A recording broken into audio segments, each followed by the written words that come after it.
Hello students, how are you?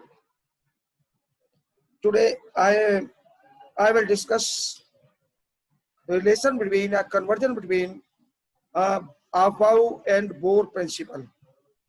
आज हम देखिए इसमें Aufbau और Bohr principle इन दोनों का आपस में कन्वर्जन करेंगे।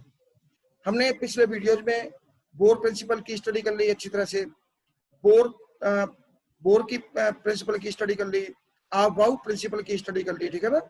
अब जो दोनों सेपरेट दोनों हो चुके हैं, अब इस वीडियो में हमें ये देखना है कि अगर दोनों मान लीजिए करेक्ट हैं, अपनी अपनी जगह पर दोनों करेक्ट हैं, बोर ने दिया था सेल में इलेक्ट्रॉन कॉन्फ़िगरेशन और Aufbau जो प्रिंसिपल है उसमें दिया गया सब सेल में और ऑर्बिटल्स वगैरह में।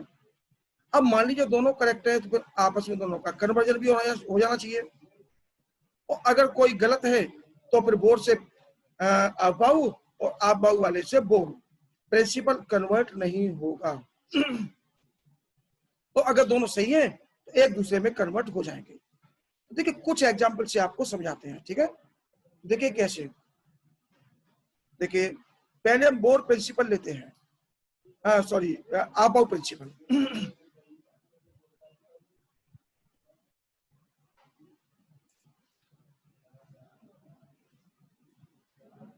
इधर Aufbau प्रिंसिपल लेते हैं और इधर लेंगे देखिए Bohr principle. Okay, Bohr principle और इलेक्ट्रॉन कॉन्फ़िगरेशन करते हैं कुछ एलिमेंट्स का, hydrogen, helium, lithium, beryllium, boron, nitrogen, oxygen, fluorine और ये नियॉन। एटॉमिक नंबर लिख लेते हैं इनके 1 2 3 4 5 6 7 8। फ्लोरीन कहाँ छूट गया, एक 1 2 3 4 5। अच्छा कार्बन छूट गया, एक मिनट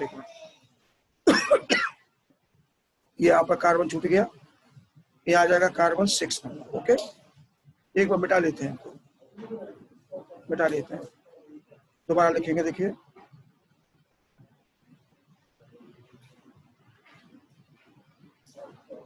देखिए hydrogen hydrogen, helium, lithium, beryllium, boron, carbon, nitrogen, oxygen, fluorine और ये नियॉन। देखिए 1 2 3 4 5 6 7 8 9 और ये 10।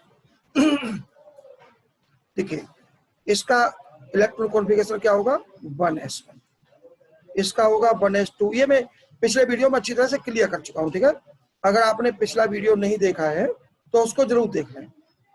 2s1, अब मैं उसका यूज कर रहा हूँ सीधा सीधा, मैं ऑलरेडी इसको समझा चुका हूँ, इससे जस्ट पहले ही वीडियो में दिया है। अब देखिए 1s2, 2s2 और 2p1। कार्बन का देखिए 1s2, 2s2, 2p2। नाइट्रोजन का देखिए 1s2, 2s2, 2p3। ऑक्सीजन का देखिए 1s2, 2s2, 2p4। फ्लोरीन का देखो 1s2, 2s2, 2p5। नियॉन का देखो 1s2, 2s2 और 2p6। ओके, इतना पहले कर लेते हैं। देखो ये शुरू में जो नंबर पड़े हुए हैं, मैं एक आपको अलग से समझा दूं। जैसे मान लीजिए किसी में लिखा हुआ है कि सपोज किसी में लिखा हुआ है 1s2, तो ये वाला जो नंबर है ना, ये वाला, ये 1 नंबर, ये तो n की वैल्यू है, number of orbits, number of shells. और ये जो है ना 2, ये नंबर ऑफ इलेक्ट्रॉन इधर रखेगा, यानी फर्स्ट सेल में 2 इलेक्ट्रॉन। अब मान लीजिए किसी पर लिखा हुआ है सपोज 3p4 लिखा हुआ है, मान लीजिए, इसका मतलब क्या हुआ कि इसके हिसाब से थर्ड सेल में के p सब सेल में 4 इलेक्ट्रॉन है। ओके, तो इसको ध्यान रखेंगे। अब देखिए पहला नंबर जो पड़ा हुआ है, ये जो पहला नंबर पड़ा हुआ है 1 नंबर जो है ये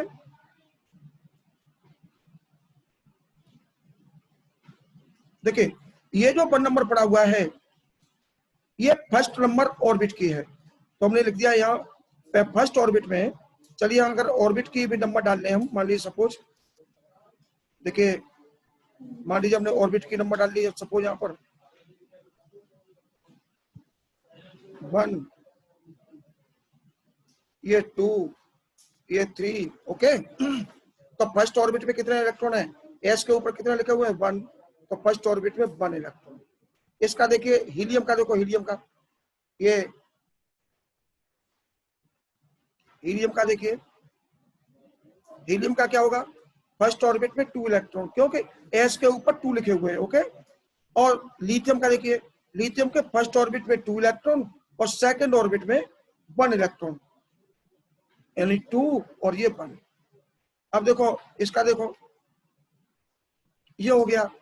अब देखिए इसको मैं यहां लिख देता हूं, फर्स्ट ऑर्बिट में कितने हैं 2 इलेक्ट्रॉन, ये 2 हो गए, और सेकंड ऑर्बिट में कितने इलेक्ट्रॉन 2 इलेक्ट्रॉन, ये 2 हो गए, ओके।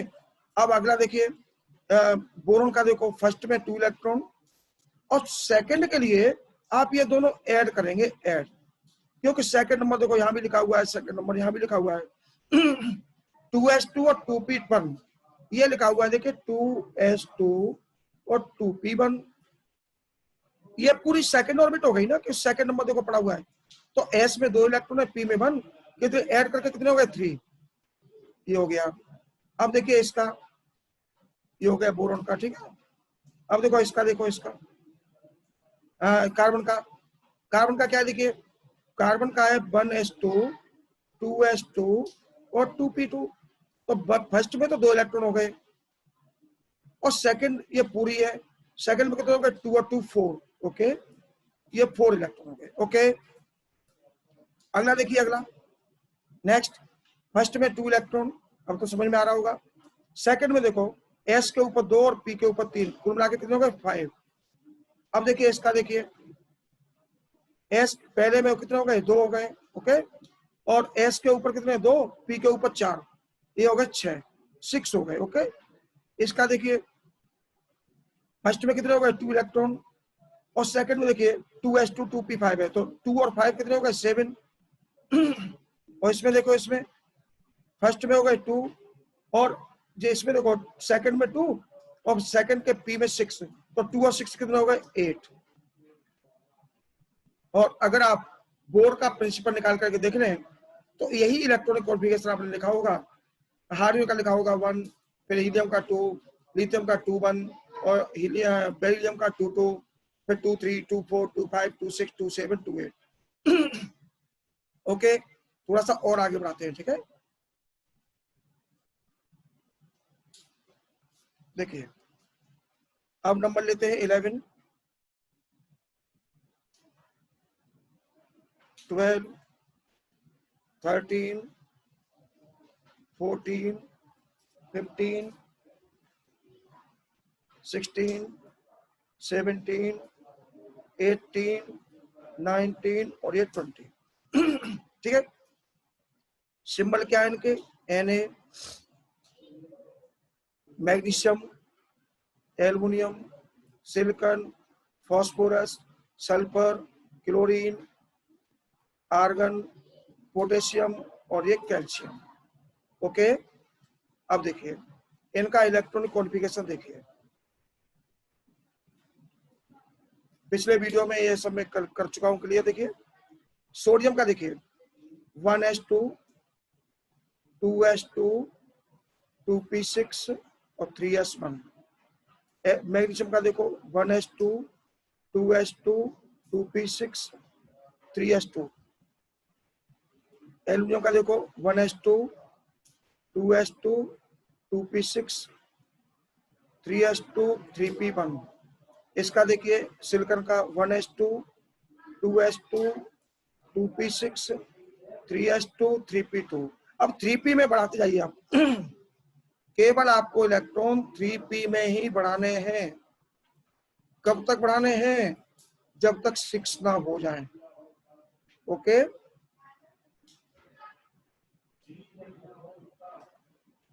3p4 हो गया, देखो ये 1s2 2s2 2p6 3s2 3p5 हो गया। आर्गन का देखिए 1s2 2s2 2p6 3s2 3p6 हो गया, पूरा हो गया ना 3p6। अब पोटेशियम का देखो 1s2 2s2 2p6 3s2 3p6 और ये 4s1 और लास्ट का देखिए 1s2 2s2 2p6 3s2 3p6 और 4s2। अब आ जाइए बोर वाले में। बोर वाले में देखो ये ऑर्बिट चल रही थी आपकी, इसी में जोड़े दे रहा हूं। ये देखो ये अगली वाली थर्ड ऑर्बिट है, थर्ड सेल है। इसका देखिए इस फर्स्ट वाले का, फर्स्ट में 2 इलेक्ट्रॉन है, ठीक है।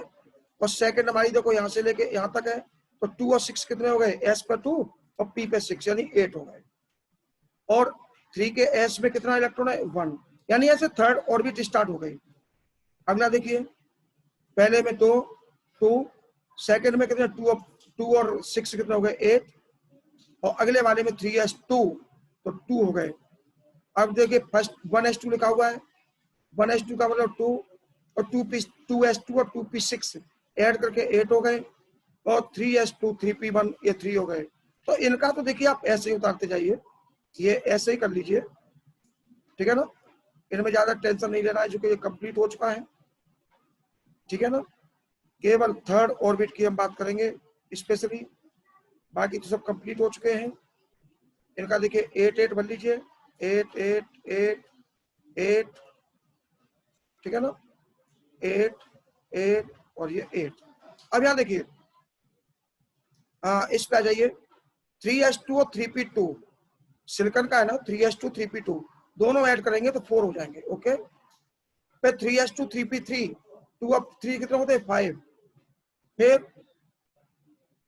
3s2 3p4 6 हो गए, 3s2 3p5 7 हो गए, 3s2 3p6 8 हो गए और 4s1 देखिए 3s2 3p6 8 हो गए। अब यहां से जो है ना फोर्थ ऑर्बिट भी स्टार्ट हो गई, फोर्थ भी स्टार्ट हो गई। 4s1 लिखा हुआ है, देखिए 1 आ गया और इसमें इस वाले में, और इसमें देखिए 4s2 लिखा हुआ है, यहाँ पे 2 आ गए, ओके। इस तरह से देखिए हमने इसको 20 तक बना दिया है। अब आप बोर प्रिंसिपल को देखिए, बोर प्रिंसिपल आप उठा करके देखें तो आप देखेंगे 2882 यही उसमें क्रम था।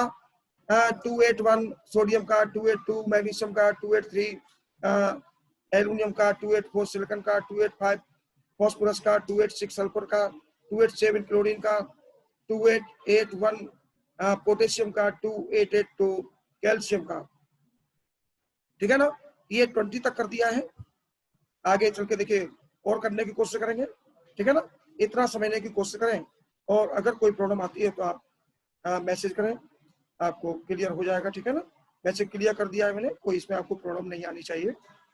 और देखिए थैंक्स फॉर यू।